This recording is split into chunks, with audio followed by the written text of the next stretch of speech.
Nesse vídeo de hoje eu vou trazer para você algumas reflexões a respeito de como a gente deve interpretar as Escrituras. E nesse vídeo de hoje eu não vou discutir com você as questões de exegese e hermenêutica, até porque isso você consegue achar com uma certa facilidade em qualquer linha teológica de interpretação bíblica. Mas eu vou te explicar porque eu não vou dar ênfase para a teologia.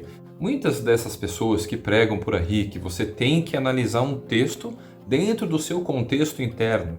Ou seja, você precisa, ao estudar um capítulo, analisar o capítulo anterior e o posterior, e também você precisa considerar o contexto externo, ou seja, a realidade histórica em que aquilo tinha sido escrito. E por que eu não vou dar importância para isso? Porque todo mundo prega a mesma coisa, mas ninguém vive aquilo que prega. As pessoas vivem pegando os textos da Bíblia, por exemplo, e costurando eles entre diversos livros que foram escritos em lugares diferentes para pessoas diferentes e vão cruzando tudo fazendo uma salada só para justificarem as doutrinas que eles querem trazer para as pessoas. O Espírito de Deus tem total liberdade para navegar entre os textos e usá-los da maneira como ele bem entender, independente de estar dentro de um contexto histórico, de um contexto interno, porque Deus ele não pode ser aprisionado dentro de uma caixa. O Espírito Santo não está limitado pelas páginas de um livro. A gente vê inclusive os próprios profetas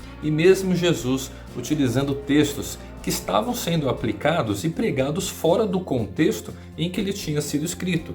Como por exemplo, quando a gente vê as profecias de Isaías, aparentemente elas têm um destino, palavras que tinham sido direcionadas para os governantes da época desse profeta e que foram utilizadas novamente na época de Jesus. E algumas pessoas continuam utilizando desses textos, aplicando nos dias de hoje, e não tem nenhum problema que isso seja feito, porque Deus ele pode fazer o que ele quiser.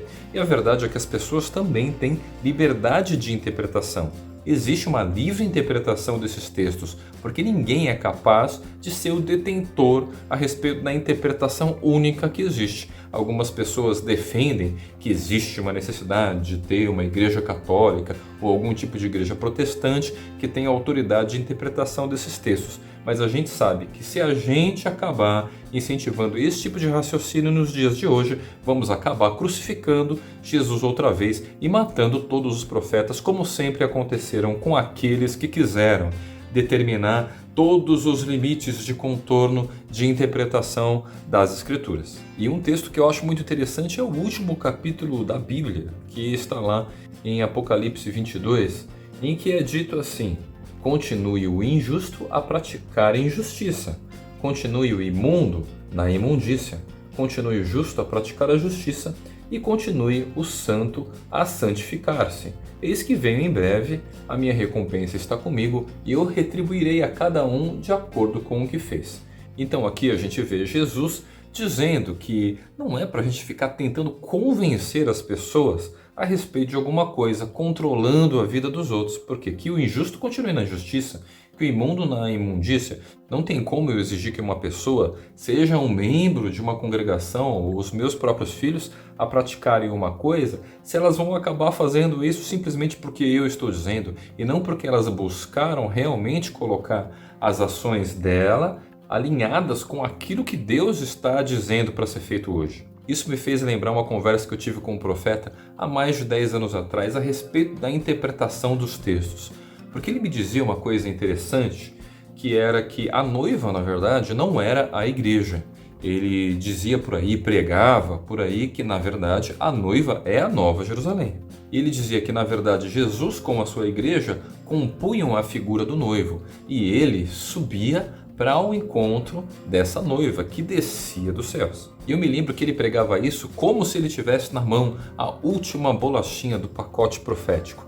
E eu costumava dizer para ele que beleza, faz sentido isso dentro do principal livro de profecia, talvez que já tenha sido redigido, que é o livro de Apocalipse, mas existe a possibilidade de outras interpretações e o Espírito Santo pode revelar um outro tipo de interpretação a partir dos textos bíblicos para que ele venha convencer as pessoas daquilo que ele quiser que as pessoas se convençam. Então não existe uma interpretação única desse texto. Até mesmo porque a nossa aliança com Jesus pode ser simbolizada por intermédio de uma aliança de casamento. E se Jesus é o noivo, o que sobrou para mim ou para a igreja que ela seja a noiva. E é claro que isso não significa que o irmão tem que botar uma grinalda na cabeça e tal, porque tem um pessoal que realmente exagera nessa questão. E é isso que incomodava muito esse profeta lá de Osasco, que dizia que na verdade isso aí estava completamente errado, esse tipo de interpretação de que nós somos a noiva. Na verdade, nós somos o noivo, ele dizia. As pessoas costumam ficar disputando muito por aí as questões doutrinárias, como que se tivesse uma interpretação que fosse melhor que a outra, então as pessoas têm que ficar perto de mim para me seguir porque eu tenho a melhor interpretação, e as outras pessoas elas são menos salvas porque elas têm, enfim, uma interpretação mais pobre, e ficam formando por aí classes de cristãos que são super sábios, que são super conhecedores, e outros que entendem as coisas tudo mais ou menos. E é por causa desse tipo de divisão que acabam sendo formados aí muitos partidos, para não dizer facções religiosas. Um outro exemplo bem interessante que eu poderia citar aqui é aquela velha discussão a respeito do batismo, né? A gente sabe que os presbiterianos, assim como os católicos, tem uma visão de batismo por aspersão, ou seja, você vai jogar água em cima da cabeça ali da criança ou da pessoa que decidiu seguir Jesus. Enquanto que os batistas dizem que, na verdade, é necessário que haja uma imersão na água, ou seja, a pessoa ela precisa ser mergulhada na água para ser efetivado um batismo. E é por isso que os batistas são chamados de batistas, ou seja, imergidores. Eles se tratam de um grupo religioso que se apegou a essa realidade doutrinária para se destacar com relação ao movimento presbiteriano que era antecessor a ele. E as pessoas ficam até hoje disputando essa questão, quem está mais certo e tal, que batismo que é mais válido ou não. Mas irmão, você acha mesmo que faz tanta diferença assim? O Luiz Ronaldo já esteve em Moçambique numa missão e lá ele contava que pela falta de água que existia na África, era muito comum que o processo de imersão fosse feito até mesmo na areia. Então eles enterravam realmente a pessoa, simbolizando de fato que ela tinha morrido para ressuscitar para uma nova vida. E aí pensa comigo, meu irmão, a questão de utilizar areia ao invés da água pode parecer não ser muito bíblico, mas pensando numa questão de sepultamento com Cristo, para que a gente venha nascer para uma nova vida, isso faz muito mais sentido do ponto de vista de ativação profética, do ponto de vista de ato profético. Essa questão de batismo é tão controversa que eu me lembro que eu já participei quando era jovem de uma instituição em que eles diziam que quando você batizava uma pessoa, não podia ficar uma perninha para fora, porque ela tinha que morrer por completo. Então sabe quando você coloca a pessoa na água, numa piscina, por exemplo, aí o pé dela levanta, ou o braço dela levanta, aí tinha que batizar de novo, até que a imersão fosse toda completada. Essa questão vai muito mais além, porque existe um próprio texto dos primeiros séculos, o texto do Didaquê, para quem não conhece, em que lá os bispos afirmavam que o batismo tinha que ser feito em água corrente. Num cargo de exceção, talvez você pudesse utilizar água parada, mas era para usar a água corrente, porque isso simbolizaria e apontaria para um nascimento de um movimento espiritual, de um batismo no Espírito Santo. E se a gente for analisar bem, faz todo sentido isso, a gente batizar em água corrente, mas não tendo água corrente, será que faria tanta diferença assim? Será que Deus não consideraria a minha decisão de ser batizado mesmo se fosse em areia? E é claro que não dá para enterrar completamente uma pessoa na areia, porque senão a gente vai enfiar a areia pela boca, pelo nariz, o ouvido da pessoa, não faz o menor sentido isso. Outras pessoas ainda ficam questionando a questão do batismo sobre o fato de que ela tem que ser feito com consciência total a respeito desse ato. Então, até que ponto uma criança, por exemplo, poderia ser batizada, porque afinal de contas ela não tem tanta consciência de batismo assim? Mas será que os adultos que estão sendo batizados nas instituições têm tanta consciência assim a respeito do que é um batismo?